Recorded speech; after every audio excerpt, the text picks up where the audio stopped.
পুলিশকে বুড়ো আঙুল দেখে ভাটপাড়াতে চলল অস্ত্র নিয়ে মিছিল। নিজেকে রামভক্ত হনুমান বলে পুলিশকে ভয় না পাওয়ার কথা জানালেন অর্জুন সিং। পুলিশ প্রশাসনের সামনে ভাটপাড়াতে প্রাক্তন সাংসদ অর্জুন সিং এর নেতৃত্বে শুরু হলো অস্ত্র নিয়ে রামনবমী মিছিল। এই মিছিল দাঁড়িয়ে অর্জুন সিং স্পষ্ট করে জানিয়ে দেন অস্ত্র নিয়ে মিছিল হবে। তিনি এদিন জোর গলায় বলেন তিনি রামভক্ত হনুমান, তাই পুলিশকে তিনি ভয় পান না। আগামী নির্বাচনে হনুমানরা তৃণমূলের লঙ্কা তারাই জ্বালিয়ে দেবে।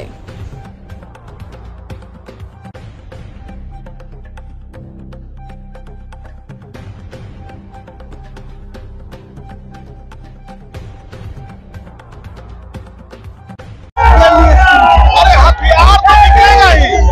हिंदुओं का देवी देवताओं के पास हथियार থাকে, আমরা অস্ত্র আর গান সব একসঙ্গে করি।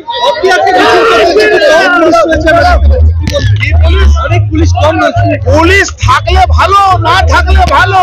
রামের হনুমানরা অনেক আছে। রামের যাত্রাতে পুলিশ লাগে না, সব হনুমান আছে।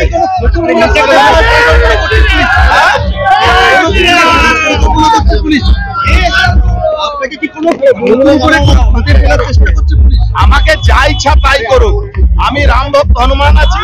এই পুলিশের ভয় জীবনে করিনি, সিপিএম জামানাও করিনি, তৃণমূল জামানাও করবো না, কোনোদিনই করবো না।